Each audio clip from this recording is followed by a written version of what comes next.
함께 묵상 기도하심으로 수요 기도회 시작하겠습니다. 우리 화면에 보이는 2월의 기도, 이 기도문으로 함께 기도하겠습니다. 같이 한 목소리로 기도하겠습니다. 하나님, 하루하루 살아가는 것이 주님의 은혜요 축복임을 알게 하소서. 연륜이 쌓일수록 주님과 더욱 친밀해지며 더욱 너그럽고 더욱 신실하게 하소서. 저희에게 지혜를 주셔서 덜 중요한 일들 때문에 정말 중요한 일들을 놓치지 않게 해주시고, 덜 중요하다는 이유로 소홀하게 대하는 사람이 없게 하여 주옵소서. 걱정과 불안 때문에 지금 누려야 할 기쁨과 주님을 향한 감사를 잊고 살지 않게 하소서. 모든 어려움 가운데서 주님의 사랑과 능력을 경험하게 하시고 고난이 축복으로 바뀌는 역사를 증언하게 하소서. 주님, 아직은 추운 겨울입니다. 이 추위도 주님의 선물임을 알게 하시고 이 추위 속에 따뜻한 봄을 예비하고 계신 주님을 신뢰하게 하소서. 날마다 우리에게 주시는 기쁨을 이웃과 함께 나누어서 모두 한 마음으로 하나님께 감사하며 주님을 찬양하게 하소서. 예수님의 이름으로 기도합니다. 아멘. 하나님의 말씀 에베소서 1장 1절부터 14절입니다. 하나님의 뜻으로 그리스도 예수의 사도가 된 나 바울이 에베소에 사는 그리스도 예수를 믿는 성도들에게 이 편지를 씁니다.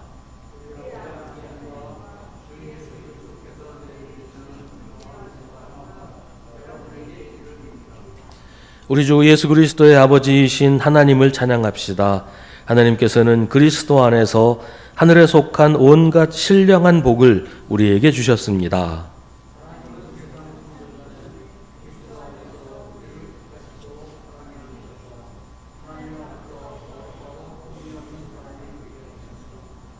하나님은 하나님의 기뻐하시는 뜻을 따라 예수 그리스도를 통하여 우리를 하나님의 자녀로 삼으시기로 예정하신 것입니다.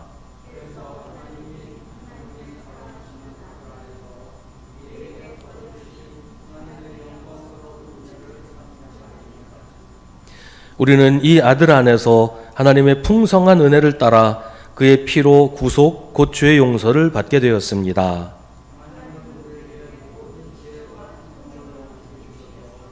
그리스도 안에서 미리 세우신 하나님이 기뻐하시는 뜻을 따라 하나님의 신비한 뜻을 우리에게 알려주셨습니다.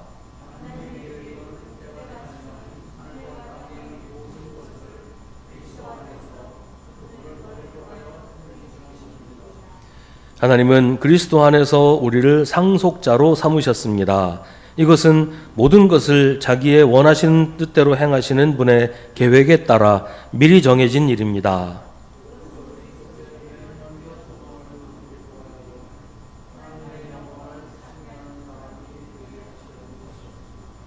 여러분도 그리스도 안에서 진리의 말씀, 곧 여러분을 구원하는 복음을 듣고서 그리스도를 믿었으므로 약속하신 성령의 날인을 받았습니다.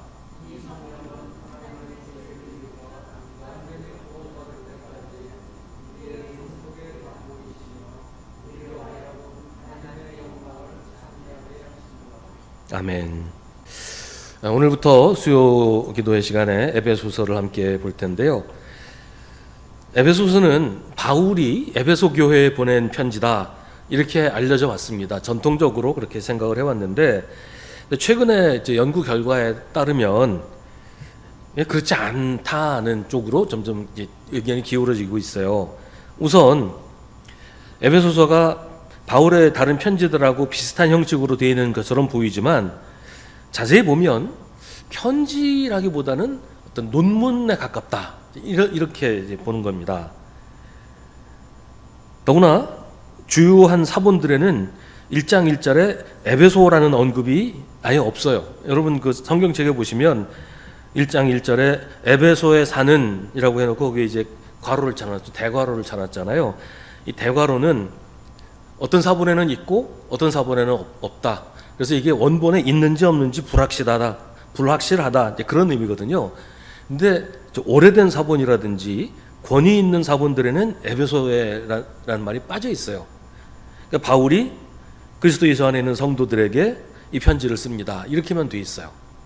그러니까 이게 정말 편지인가 아니면 논문을 써서 여러 교회에서 돌려서 읽어보라고 보낸 논문인가 이런 의견들이 있는데, 그래서 편지라기보다는, 더군다나 에베소에 보낸 편지라기보다는 일반적으로 누구나 읽도록 쓴 논문에 가깝다. 이게 이제 최근 연구의 결과입니다. 그건 중요한 건 아니지만 특별히 어떤 한 교회에 보낸 편지는 아니다라는 이제 전제를 하고 읽는 것이 본문을 이해하는 데 더 도움이 될 수 있겠다는 것입니다.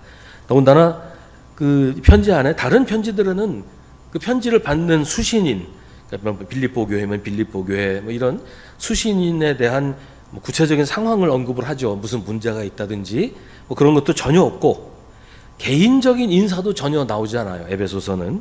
그런 걸로 봐서 에베소에 보낸 편지는 아닌 것 같다라는 것이 최근의 견해라는 것입니다.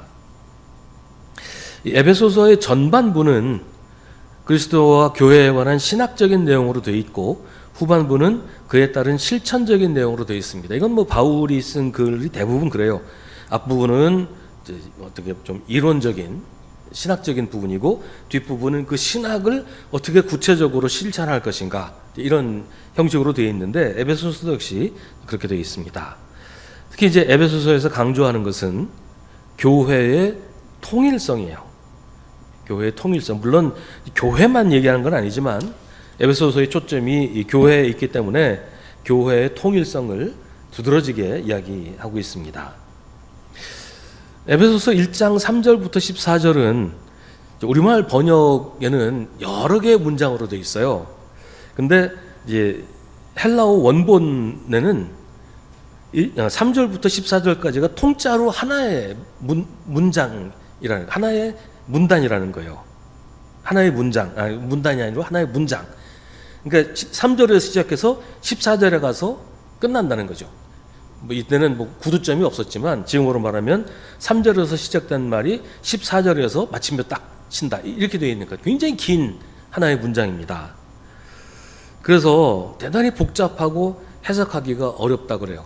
번역하면서 이걸 좀 이해할 수 있게 짧게 잘라놔서 우리는 좀 편하게 읽는다는 것이죠. 근데 3절부터 14절까지 통짜로 된 하나의 문장이 그 당시에 유대인들, 그 유대교회, 기독교회 말고 유대교회에서 부르던 찬송가의 형태라 그래요. 그러니까 유대교회에서 3절부터 14절까지 이 하나의 문장의 형태로 찬송가를 불렀다는 겁니다. 근데 내용은 다르죠. 유대교에서 사용하던 찬송가의 형태를 가지고 그 안에 예수 그리스도를 찬양하는 이제 그런 말하자면 가사를 붙였다. 이렇게 이제 설명할 수가 있습니다. 그걸 보면 바울이 이제 유대교회를 상당히 이제 좀 의식하고 있는 것이 아닌가. 그러니까 이방인들과 아울러서 교회 안에 있는 유대인들을 좀 의식해서 이제 유대교와의 연관성을 이렇게 표현하는 것이 아닌가, 그렇게도 설명을 합니다. 기독교의 유대적 전통을 존중해야 된다. 쉽게 말하면 이런 거예요. 그 주일 오후 성경 공부 시간에 조인원 목사님이 이제 초대교회 이단들 중에 구약 성경을 인정하지 않는 이단들이 있었다는 얘기를 하신 적이 있었는데, 초대교회 사람들이 그런 생각을 많이 했어요. 예수 그리스도의 하나님과 구약 성경에 나오는 하나님은 너무 다르다. 예수 그리스도의 하나님은 사랑하시고 구원하시고 용서하시고 그런 분인데 구약의 하나님은 전쟁의 신이고 학살의 신이고 그렇다는 거예요. 그러니까 그렇게 본 거죠, 그 사람들이. 그러니까 구약의 하나님과 신약의 하나님이 동일 인물일 수가 없다. 이렇게 말하는 이단들이 있었어요. 그래서 그 사람들은 구약을 아예 인정하지 않아요. 신약만 성경이라고 불렀어요. 근데 바울은 그렇지 않다는 겁니다. 구약도 그냥 유대교의 경전에 지나지 않는 것이 아니라 예수 그리스도의 하나님께서 구약 시대에 하나님의 백성에게 주신 말씀이다. 그러니까 구약도 존중해야 된다. 구약도 우리가 받아들여서 읽어야 된다. 그런 그 생각을 이렇게 표현한 것일 수 있겠다. 이렇게 보는 겁니다. 오늘 본문의 제목을 그리스도 안에 있는 영적인 복이라고 이제 성경에 붙어 있어요. 하나님이 우리에게 복을 주셨는데 이 복이 그냥 우리한테 온 것이 아니라 그리스도 안에서 우리에게 이루어진다. 그런 의미죠. 오늘 본문에서도 계속 보면 그리스도 안에라는 표현이 뒷부분에서 나옵니다. 그러니까 이 에베소서가 특별히 교회에 대한 여러 가지 중요한 신학적인 언급을 하고 있다고 그랬는데, 교회는 예수 그리스도를 머리로 하는 하나의 몸이다. 그러니까 그리스도 안에 있다라는 것을 시작부터 강조하고 있다고 하는 것입니다. 에베소서는 하나님께서 그리스도 안에서 우리를 위해서 행동하신다라고 설명합니다.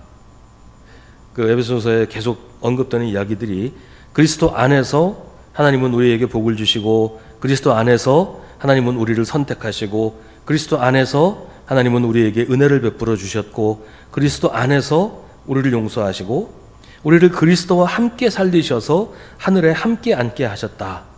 그리스도 안에서 만물을 하나가 되게 하신다. 이런 얘기들이 에베소서에 거듭거듭 나오고 있다는 것입니다. 그러니까 우리는 그리스도 안에서 하나님의 복을 받는다라는 얘기예요. 그리스도 안에서 우리는 상속자가 되었고, 그리스도 안에서 우리는 성령의 날인 도장을 받았고, 그리스도 안에서 우리는 하나님과 가까워졌고, 그리스도 안에서 선한 일을 하도록 지음받았고, 그리스도 안에서 죄 용서를 받았다. 이 얘기들이 이제 에베소서에 계속 나옵니다. 3절에는 하나님께서 우리에게 주시는 복이 하늘에 속한 신령한 복이라고 해요. 하늘에 속한 복이란 말은 이 땅에 속한 것이 아니라는 말이죠. 그 세상이 주는 복이 아니라는 말입니다. 하나님이 우리에게 주시는 복은 세상이 주는 복이 아니라 하늘에 속한 복이다.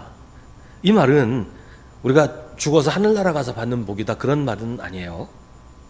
우리가 자꾸 하나님이 주시는 복을 세상하고 결부를 시킨단 말이죠. 세상에서 성공하는 것, 세상에서 출세하는 것, 세상에서 부자로 사는 것, 그러니까 세상 사람들이 복이라고 말하는 것을 하나님이 우리에게 주신다, 이렇게 생각을 많이 하지요. 그런데 성경은 하나님이 우리에게 주시는 복은 세상에 속한 것이 아니라고 말합니다.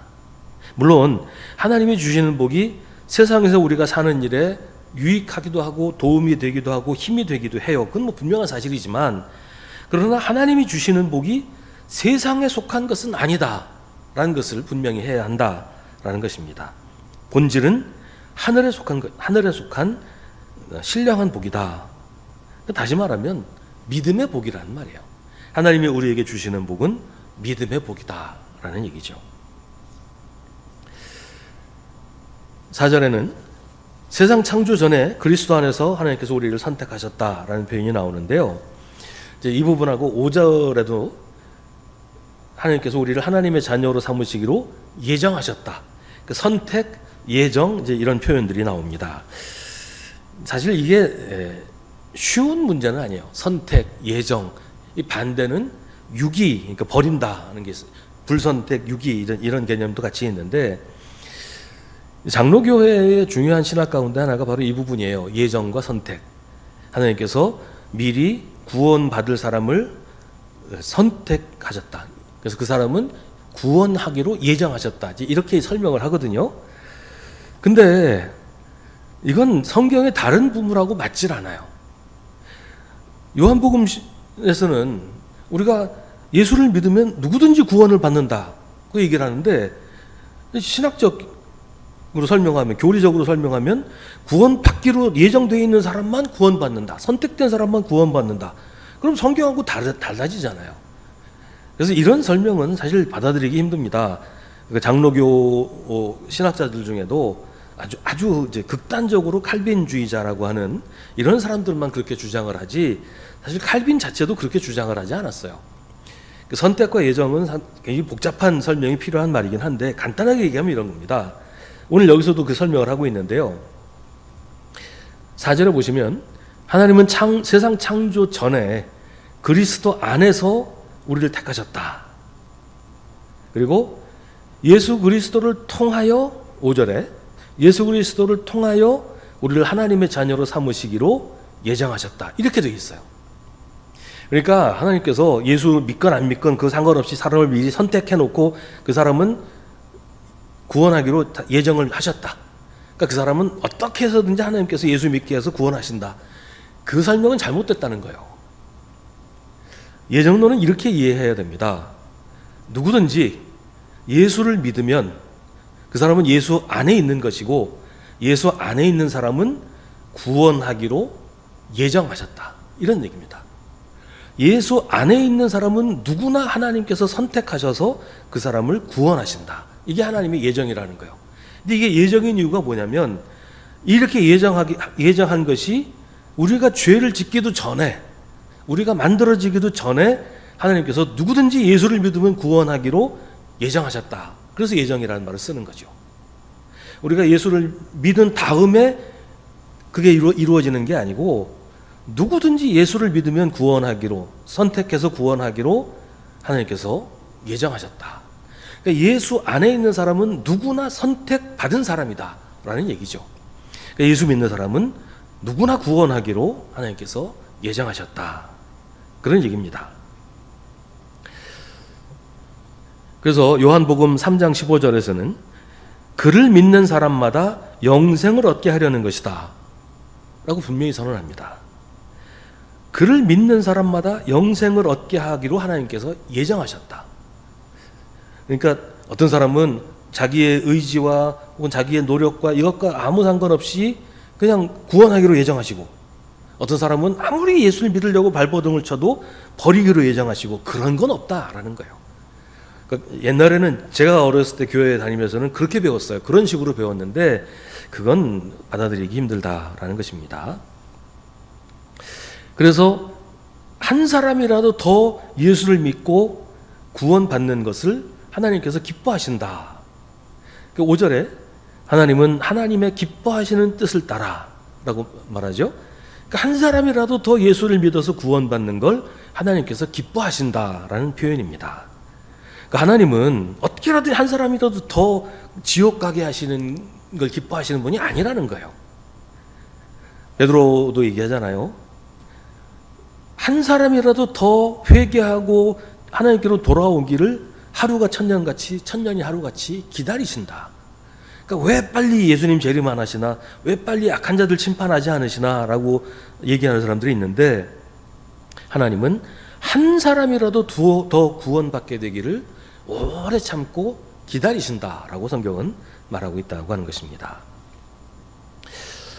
4절에는 그렇게 우리가 예수 안에서 선택되고 구원을 받아서 하나님 앞에서 거룩하고 흠이 없는 사람이 되게 하셨다라고 말합니다. 거룩하고 흠이 없는 사람이 된다. 근데 이미 우리가 흠이 많잖아요. 지금까지 살아오면서 죄도 많이 지었고 여기저기 흠이 많이 갔잖아요. 또 예수를 믿어서도 믿은 후에도 여전히 우리는 부족한 게 많고 실수도 많이 하고 악한 생각을 하기도 하고 누굴 미워하기도 하고 흠이 참 많단 말이에요. 그러면 하나님이 우리를 거룩하고 흠이 없는 사람이 되게 하셨는데 우리는 여전히 흠이 많은데 이 간격을 어떻게 채울 수 있을까? 하나님은 어떻게 우리를 거룩하고 흠이 없다고 하실까? 옛날에 제가 한번 전에 설교 시간에 한번 얘기한 적이 있었던 기억이 나는데요. 닮아야 놀자라는 영화가 있었어요. 조직폭력배가 그 조직 내부의 배신 때문에 이제 도망을 가서 산속에 있는 어떤 절로 숨어 들어가요. 거기서 숨어서 지내는 동안에 그 절에서 수행하는 승려들하고 계속 충돌을 일으키죠. 뭐 생활 방식이 전혀 다르니까. 그걸 본 그 큰 스님이 이 사람들을 어떻게 화해시킬까 궁리하다가 문제를 하나 냅니다. 누구든지 문제를 먼저 맞춘 쪽이 이기는 거다. 그 사람 말을 들어야 된다. 이렇게 문제를 냅니다. 문제가 뭐였냐면 밑 빠진 항아리를 주고 그 밑 빠진 독에 물을 채워라. 이게 문제였어요. 뭐 바가지로 붓기도 하고 뭐 온갖 방법을 다 써도 안 되죠. 밑이 빠졌는데 거기 물이 찰 수가 없잖아요. 근데 조직폭력배 중에서 그 중에서 보스가 가만 궁리하다가 그 항아리를 그 절에 있는 큰 연못에다가 던져버려요. 항아리가 연못 속으로 들어가니까 물이 가득 차죠. 밑이 빠졌지만 항아리가 연못 속에 들어가니까 물이 가득 차는 거예요. 밑 빠진 독에 물을 아무리 들이부어 봐야 다 빠져나가지만 항아리를 연못 속에 넣으니까 물이 가득 차더라. 그런 에피소드가 있었어요. 영화 중에. 말하자면 그런 겁니다. 우리가 흠이 많지요. 우리의 삶에도 구멍이 많아요. 어떻게 우리가 그 구멍을 메울 수 있을까? 어떻게 우리가 거룩하고 흠이 없는 사람이 될까? 우리가 그리스도 안에 있으면 그렇게 된다는 거예요. 에베소서에서 계속 그리스도 안에라는 말을 강조하는 게 그런 겁니다. 우리가 부족하고 약하고 죄도 많고 참 더럽고 추하고 흠이 많은 사람이지만 그리스도 안에 들어가면, 그리스도 안에 있으면 그리스도의 의가 우리의 모든 흠을 다 메꾼단 말이죠. 우리의 모든 부족한 것을 다 채운단 말이죠. 우리가 세상에서 그냥 혼자 살 때는 밑 빠진 독이었지만 그리스도 안에 있으면 그리스도가 우리를 가득 채워서 의롭고 거룩하고 흠이 없는 사람이 된다. 그런 얘기를 에베소서에서 계속 하고 있다라는 것입니다. 5절에서 6절은 우리가 선택받은 것이 하나님의 전적인 은혜요 사랑이다라고 얘기합니다. 아까도 말씀드렸지만 하나님의 은혜는 우리를 구원하시는 것입니다. 누군가를 하나님의 자녀가 되지 않게 하시는 게 아니고 우리를 하나님의 자녀가 되게 하시는 게 하나님께서 기뻐하시는 일이고, 그래서 우리에게 은혜를 베푸셔서 우리를 구원하신다. 그러니까 에베소서가 강조하는 하나님의 선택은 누군가를 배제하고 배척하는 것이 아니라 한 사람이라도 더 선택하시려는 하나님의 안타까운 마음이라는 것을 기억해야 한다는 것입니다. 구원은 하나님이 사랑하시는 아들 안에서 우리에게 거저 주신 은혜입니다. 우리의 노력이나 공로로 얻게 되는 게 아닙니다. 근데 기독교인이라면 누구나 다 아는 얘기죠. 근데 실제로는 이걸 믿지 않는 사람들이 있어요. 기독교인들 중에도. 무슨 얘기냐면 교회 다니면서 예수 믿는다고 하면서 자꾸만 자기의 공로를 자랑하고 내가 한 일을 내세우려고 하고 그런 사람들이 있단 말이죠. 다른 사람을 향해서도 너 그런 식으로 살면 안 돼. 너 그래가지고 천국 가겠어? 자꾸 뭔가를 강요하고 하도록 하고 율법을 만들어서 지우고 교회에서 그렇게 행동하면 지옥 가, 천벌받아, 이렇게 얘기하는 사람들이 있다는 거예요. 제가 그 대학교 졸업할 때까지는 가장 보수적이라고 하는 그런 교단에 속한 교회를 다녔어요. 그래서 제가 중고등학교 다닐 때만 해도 주일날에는 이발소도 못 가고 주일날에는 친구들하고 축구도 못 하고 그냥 교회 갔다가 집에 와가지고 성경 읽고 숙제가 밀려도 12시 땡 지나고 나서 숙제하고 그렇게 배웠어요. 실제로 그렇게 하지는 않았지만 그렇게 배웠어요. 그래야 된다고 배웠어요. 그러니까 마치 그렇게 하지 않으면 지옥 가는 것처럼 그렇게 신앙 훈련을 받으면서 자라왔어요. 이게 구원이 우리의 공로로 이루어지는 것이라고 사람들로 하여금 착각하게 만드는 그런 가르침이란 말이죠. 물론 예수 믿는 사람, 구원받은 사람들이 하나님의 자녀로 하나님의 영광을 위해 살아야 되는 건 분명한 사실이에요. 그러나 그게 우리의 구원의 조건은 아니란 말이죠. 구원을 받았으니까 그렇게 사는 것이지 그렇게 해야 구원받는 건 아니다. 구원은 전적으로 하나님의 은혜다 라고 성경은 분명히 우리에게 이야기하고 있습니다. 6절부터는 이제 하나님의 아들, 하나님의 자녀라는 얘기를 하고 있습니다. 하나님이 우리에게 은혜를 베푸셔서 그리스도 안에서 하나님의 자녀가 되게 하신 것은 우리가 하나님의 영광스러운 은혜를 찬미하게 하시려는 것이다. 하나님은 우리가 무슨 보답을 하기 원하지 않으십니다. 옛날 얘기 나오는 은혜 갚은 까치처럼 자기 목숨을 살려준 사람을 위해서 자기 생명을 던져서 그 사람을 구해주는 이런 보답을 바라시는 게 아니에요. 은혜라고 하는 건 거저 주는 것이죠. 하나님이 우리에게 바라시는 것은 보답을 하는 걸 바라시는 게 아니고 다만 하나님을 찬양하는 것입니다. 하나님을 찬양하는 것은 입술로도 하는 것이지만 우리의 삶이 하나님께 영광이 되고 하나님을 높이는 찬양이 되어야 하는 것인데, 그렇게 되기를 바라는 것이지 하나님한테 뭘 많이 해드리고 은혜를 갚고 이걸 원하시는 것은 아니다. 다만 우리가 하나님을 찬양하는 사람이 되기를 바라신다. 10절에는 하나님의 계획은 그리스도 안에서 그리스도를 머리로 하여 하늘과 땅에 있는 모든 것들이 통일되게 하시는 것이다 라고 말합니다. 예수 그리스도를 머리로 해서 통일된다는 것은 뭐 여러 가지 있는데 그걸 보자기로 묶어서 한 보따리 만드는 그런 것이 아니고, 예수 그리스도를 머리로 해서 각 지체가 서로 연결돼서 하나가 되는 것을 말합니다. 각자의 고유성과 독특함과 개성을 가지고 있지만 그걸 그대로 유지하고 있지만 각각 따로 있는 것이 아니라 머리의 지배를 받아서 한 몸을 이루는 것, 이게 교회라는 것입니다. 하나님의 계획은 우리가 그런 예수 그리스도의 몸, 교회를 이루는 것이다 라고 얘기하고 있습니다. 이제 에베소서는 그 얘기를 계속 설명을 하고 있는 거예요. 이제 여기 서론이니까 앞부분에서 개요만 지금 설명을 하고 있는 것입니다. 무슨 독재 국가나 전체주의 국가처럼 모두가 다 똑같아야 되는 게 아니에요. 아니면 뭐 다 다르니까 다 뿔뿔이 제각각이어도 되는 게 아니에요.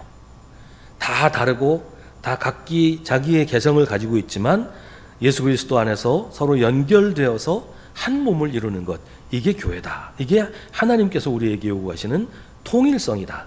하나님의 계획 안에 있는 통일이다 라고 하는 것입니다. 11절에는 우리가 그리스도 안에서 하나님의 상속자라고 얘기합니다. 근데 이 말이 참 애매한 부분이 있어요. 여러분, 상속자가 뭡니까? 상속은 부모가 세상을 떠났을 때 재산을 물려받는 사람이 상속자잖아요. 그게 재산을 물려받는 게 상속이란 말이에요. 근데 하나님이 돌아가시면 우리가 하나님 나라를 상속하게 된다, 그런 말입니까? 그건 말이 안 되잖아요. 하나님이 돌아가신다는 것도 말이 안 되고, 우리가 상속받으면 하나님 나라에서 떠나고 우리가 그 나라 차지하는 것, 그것도 말이 안 되고. 그럼 도대체 이건 무슨 말인가? 로마 시대에는 양자도 그 적자와 똑같이 상속받을 권리를 가지고 있었다 그래요. 양자가 돼도 양자는 차별받지 않고 똑같이 상속의 권리를 가지고 있었다 그래요. 그러니까 바울은 그걸 염두에 두고 상속자라는 표현을 계속 씁니다. 우리가 하나님의 양자로 입양되었다는 말을 바울은 많이 해요. 양자로 입양되었으니까 우리는 좀 찬밥이냐, 이게 아니고 우리도 예수 그리스도와 똑같이, 하나님의 아들이신 예수님과 똑같이 하나님의 상속자로 하나님의 나라의 주인이 된다. 근데 여기 주인이라는 말도 재산적인 개념에서 주인이 아니고 그 나라의 주인으로 살게 된다. 그 나라에서 무슨 더부살이를 한다든지 그 나라에서 찬밥 신세가 아니고 우리가 하나님 나라에서 하나님 나라의 주인으로 당당하게 살게 된다. 예수님 그러시잖아요. 내가 갔다가 다시 올 텐데 너희가 있을 자리를 마련하러 간다 그러잖아요. 우리가 있을 자리를 마련한다는 것은 우리가 그 나라에서 지분이 있다, 뭐 요새 말로 하면 지분이 있다는 거예요.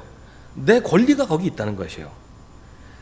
그런 의미에서 상속자를 말합니다. 하나님 돌아가시고 물려받는 그런 상속자가 아니고 우리가 하나님 나라의 주인이 된다. 하나님의 정당한 자녀로서 하나님 나라에서 살게 된다. 그런 얘기를 하는 겁니다. 맨 처음 사람들이 낙원에서 그랬어요. 하나님과 함께 통치하고 하나님과 함께 다스렸어요.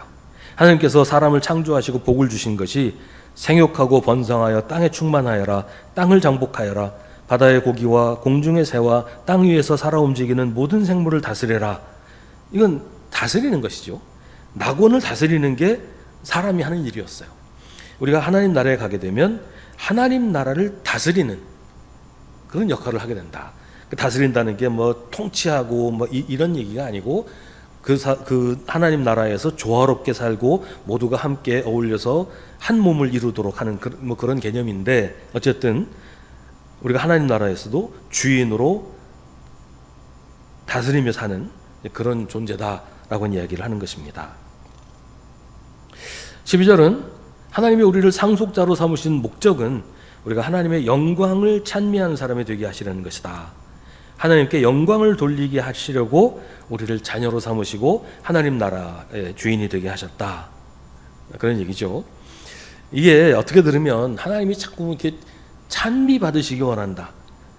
그러니까 무슨 아부 받기 원하시는, 공치사 받기 원하시는, 이렇게 들릴 수가 있는데 그게 아니고, 하나님께서 우리의 찬미를 받기를 원하신다라고 하는 것은